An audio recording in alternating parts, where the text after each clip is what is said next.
Assalamu alaikum students. This is our next part of the lecture on static fluids. In this lecture we will study buoyant force, Archimedes principle, apparent weight in fluid, equation of continuity and Bernoulli's equation. So what is buoyant force first? It acts on an object which is partially or fully immersed in a fluid. The fluid can be liquid or gas.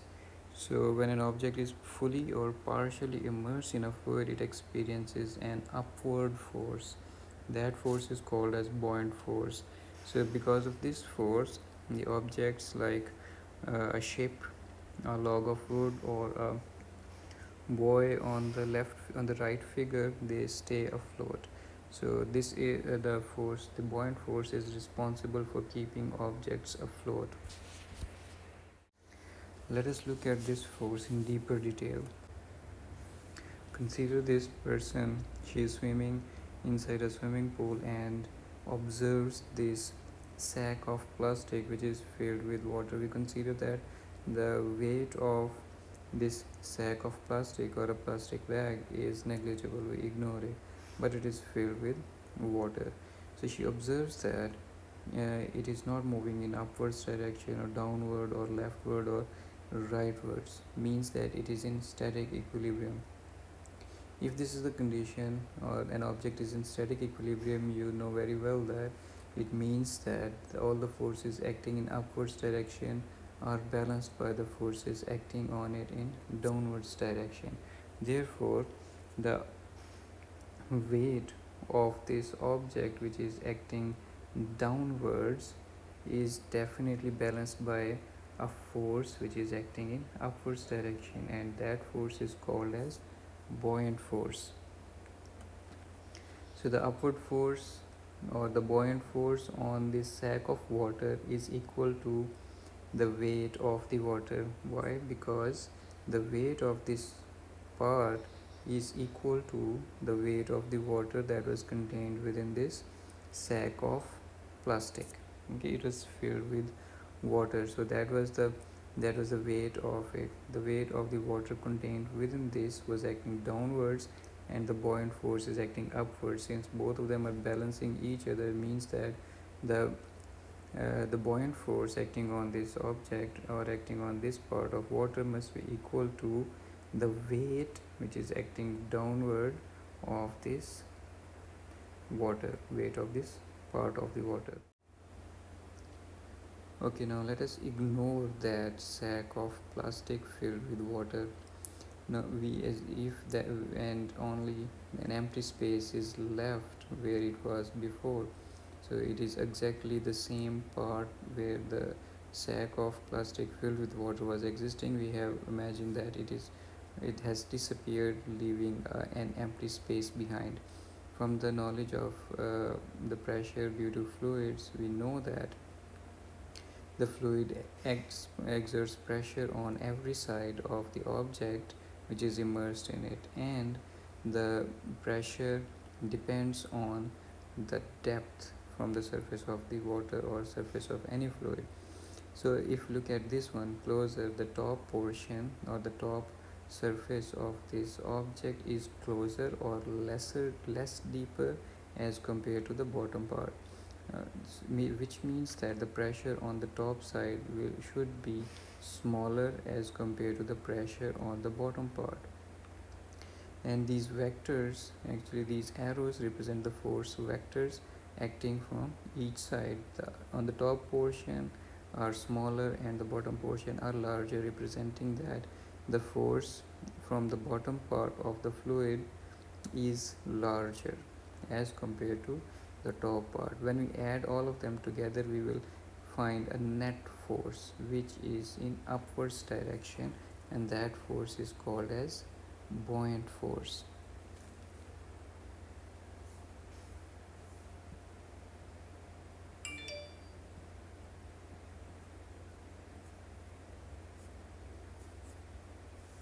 The buoyant force is due to the pressure of the surrounding water.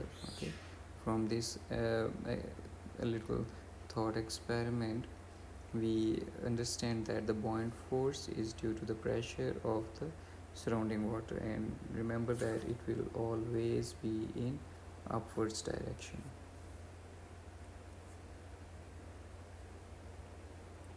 Now just replace that small the empty space with an equal sized stone, and you know that stone is much heavier than the empty space, right? So the net force will be downwards because it is heavier than water, and the downward force, because we know that the buoyant force was equal to the weight of the water within this region, and if we replace that region with stone, that stone will be much heavier than water. Okay, so the net force will be downwards because of its weight. So the buoyant force is not able to balance the weight of this stone, that's why it will fall down.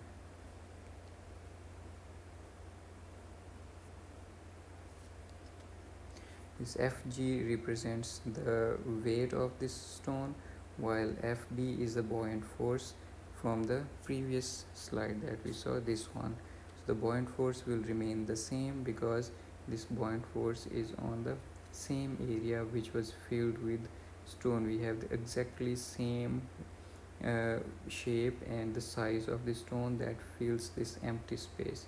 The force, this force is the force was acting on this is the buoyant force, and if we replace it with a heavier object like stone, the amount of force will remain the same, but the weight of the object is heavier. That is why the net force will be downward, and stone will move downwards and eventually drown to this to the bottom of this tank. If we fill that the same empty hole or empty space with a log of wood which is much um, lighter than the stone, then the weight of it will be lighter. Okay, it will be lighter and the weight will be smaller, and the buoyant force upwards will produce a net force in the upwards direction after balancing out this gravitational force or weight of the log. And you must have seen that log always comes to the top of the surface of the water because its weight is smaller than lesser than the weight of the water of equal volume. Means that if the volume of the if we take equal volume of water and log, the water will be heavier than the same volume of the log. That's why the buoyant force brings it to the top of the surface of water. Now, Archimedes Principle, it states that when a body or an object is fully or partially submerged in a fluid, a buoyant force from surrounding of the liquid from the fluid can be gas or a liquid, acts on a body. The force is directed upwards and has a magnitude. This is important. It has a magnitude which is equal to the weight mfg, mass of the fluid, times gravitational acceleration. This is the weight of the fluid. It can be the gas or liquid, whichever fluid we are considering, that has been displaced by the body. Means that if we are immersing an object in the water, or water is a fluid that we are considering, that object displaces the water by an equal volume to its own volume. So the weight of that volume will gives us weight of that displaced water will give us the magnitude of the buoyant force. And mathematically we can represent it like this. This is the buoyant force, F subscript B, it is equal to mfg. Mfg is the weight of the fluid which is displaced by the object which was immersed in it. Now the apparent weight. And the actual weight of an object changes when it is submerged the into a fluid because of the buoyant force, because buoyant force cancels out some of the weight or all of the weight. So the apparent weight must be equal to the actual weight minus the actual weight you calculate by the mass times gravitational acceleration minus the magnitude of the buoyant force. It is very simple to calculate. Okay, just remember the formula. The apparent weight will be equal to the actual weight of the object minus magnitude of the buoyant force.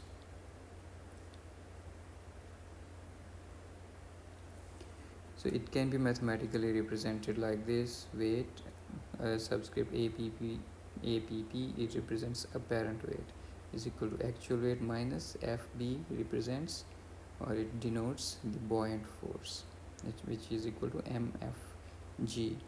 So from here we can find out the condition for floating, that when in under what condition the object will float. An object floats when the magnitude of the buoyant force Fb is equal to the weight of the object. It is at least equal to the weight of that object. Okay, so Fg, when Fg is equal to Mfg, Fg is the weight of the object and Mfg is the buoyant force.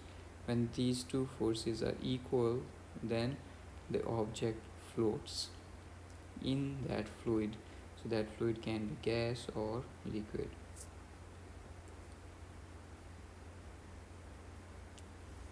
Okay, now motion of the ideal fluids. There are four different types of motions. One is the laminar flow, which is very important, that is discussed, and incompressible flow, non-viscous flow, and irrotational flow. We will study laminar flow in detail, and rest is not.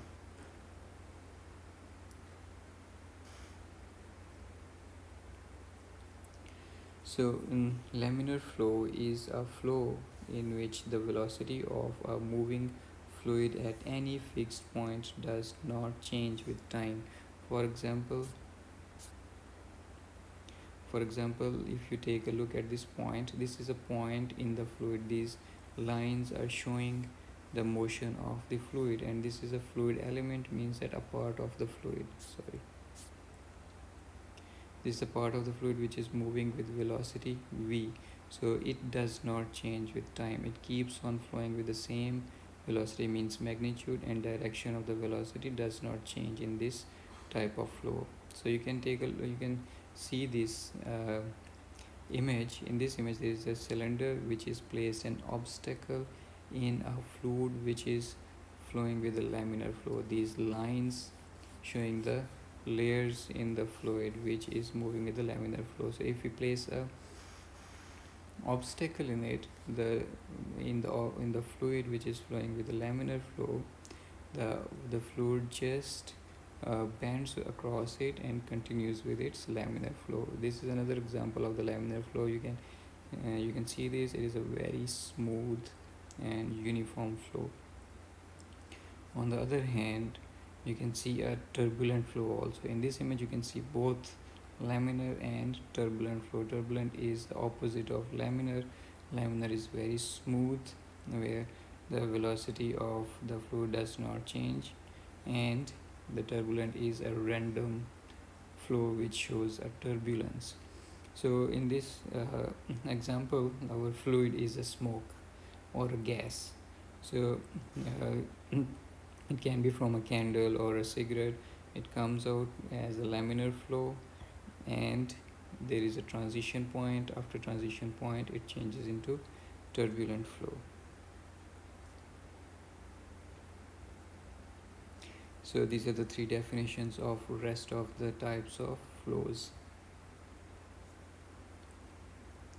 Okay, now we come to the equation of continuity. It is a very important equation.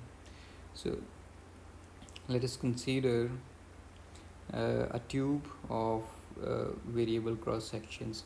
So the first, in this one has an area of A1, and the other side is smaller in opening and has a cross sectional area of A2, and at time t we consider that a volume of the fluid, this purple colored highlighted one, enters the tube with a velocity v1. This is the entrance velocity, and the length of the tube is capital L. Okay, so if this is an incompressible fluid. Incompressible means it cannot be compressed like water.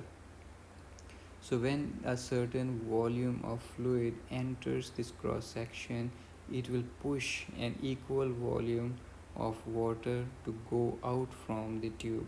So this area, this purple highlighted, is equal to the one which is highlighted green on the other side, because it has a smaller cross section, it will have longer length. It has a wider cross section, it will have smaller length or the thickness, but the volume of both of these portions are equal. So the volume coming out from the this side, the smaller or a of the cross section A2, is v2. This is the velocity with which the fluid is coming out from this part. So at time t, this is the condition.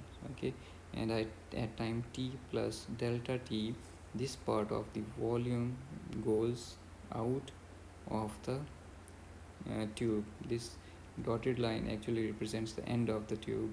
So this volume, which was equal to the volume which was coming into the tube, is exactly equal to that and comes out after time delta t. So it means that delta t is the time which was taken by this volume to enter and exit from the other side.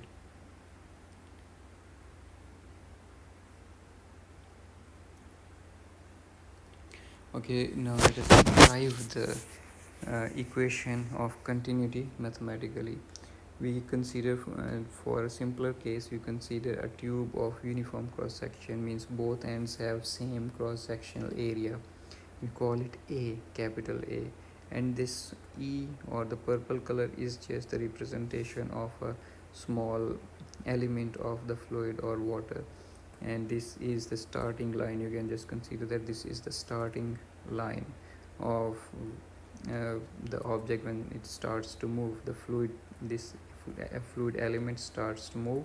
This is to note that when it crosses this line, the time starts. So this element of fluid or water enters with a velocity v at a time t through the cross section of this tube A, and then after time delta t, it travels a distance of delta x with the same velocity v and arrives at the other end of the tube, but the distance it traveled from this dotted line until here is delta x. Now we know that the fluid is incompressible, means that the volume which was entering from one side must be equal to the volume which is exiting from the other side. If the volume that enters is this, delta v is equal to a delta x. Here a is the cross sectional area and delta x is the distance traveled. How we can represent a volume like this? Volume is equal to area times length, right? So area is a, represented with a, and length is delta x here until here. So the volume of this portion. And we also know that the length or the distance, it can be represented with s is equal to vt. Okay, s is equal to velocity times, or velocity multiplied by time. So what is the velocity? Velocity is v, and how much was the time taken? This is delta t. It can be represented like this. So delta x can be replaced with v delta t.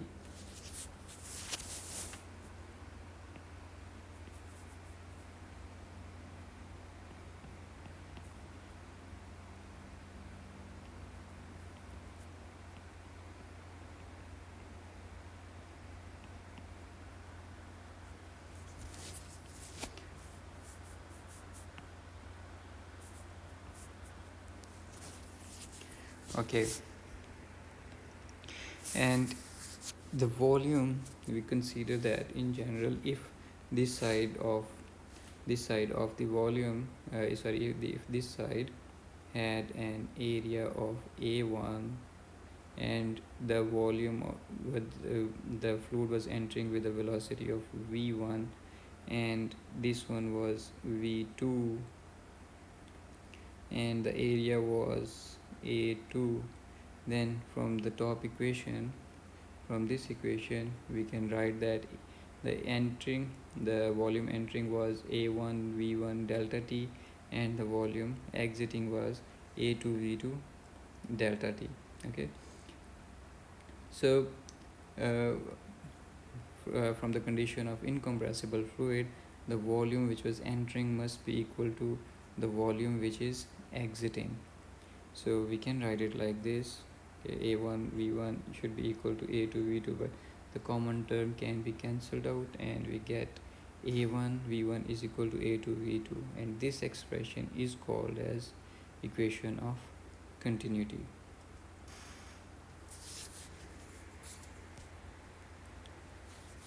Now from this equation of continuity we can derive volume flow rate.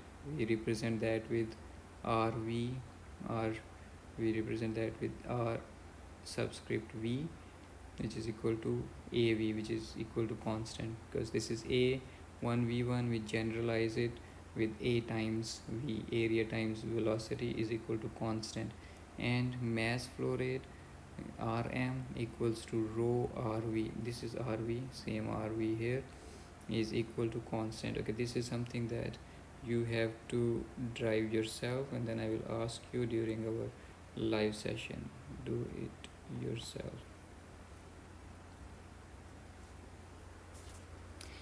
Okay, now our Bernoulli's equation. This is a very important equation and has some very good applications.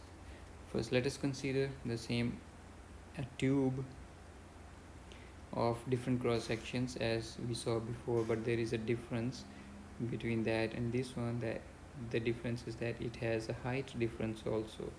Earlier both of these entrance and openings of the tube were on the same height, but this time this is the entrance cross section is different, exit cross section is different, and also their heights are at different locations. Okay, so the entrance is at smaller height and the exit is at larger height, or the exit is higher than the entrance.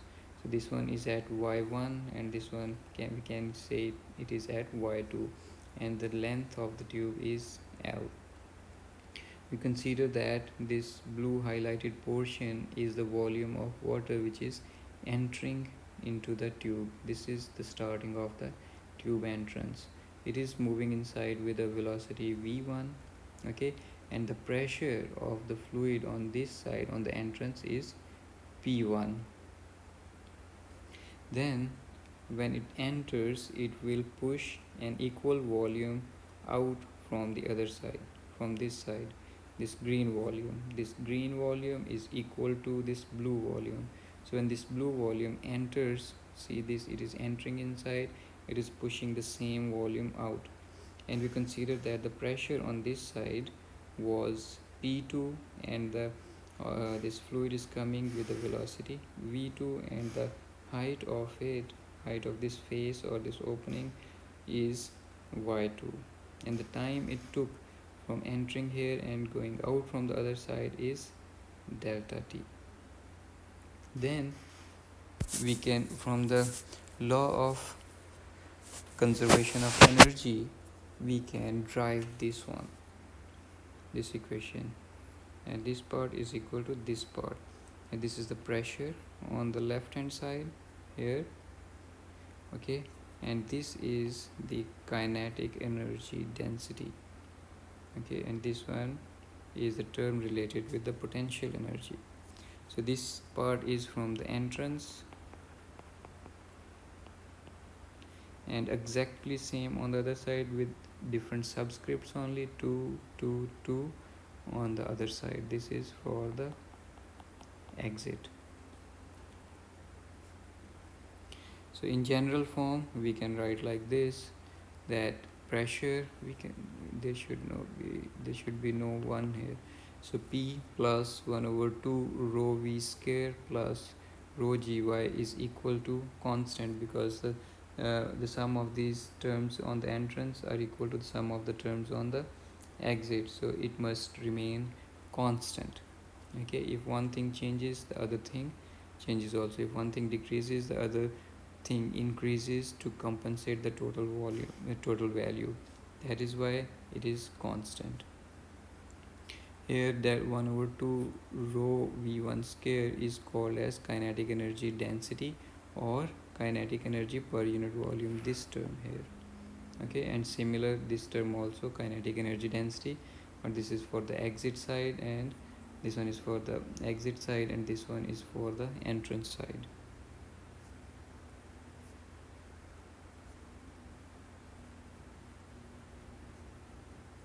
From this Bernoulli's equation, we have two special cases. When the fluid is static, means that the fluid is not moving, then V is equal to 0. Okay, if we put V is equal to 0, then we get this equation. Okay, from the Bernoulli's equation, this is pressure on the exit side, this is pressure on the means from the entrance side, and this is rho g y1 minus y2. And when there is no elevation, means that both entrance and exit sides of the tube are at same height.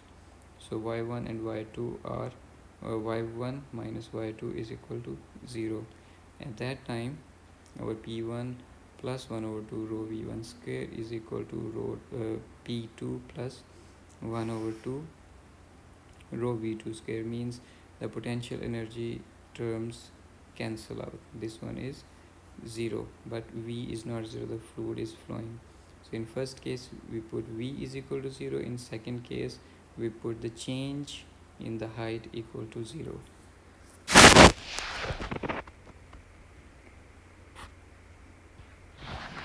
So the Bernoulli's equation can be described like this, that if the speed of the fluid element increases, means that the fluid is moving with greater velocity, then the element that travels along the horizontal streamline, the pressure of the fluid must decrease, and vice versa. Means that if the velocity, this one, increases, so in order to keep that whole term constant, the pressure must decrease, because density of that incompressible fluid will not change, right? So if the density remains constant and the velocity of the fluid increases, the pressure must decrease in order to keep the overall term constant. Same goes to the other side. If the velocity decreases, the pressure will increase. If the velocity increase, the pressure will decrease. And that's all for now. If you have any question, we will discuss during our online session, or you can ask me on Kaizala as well.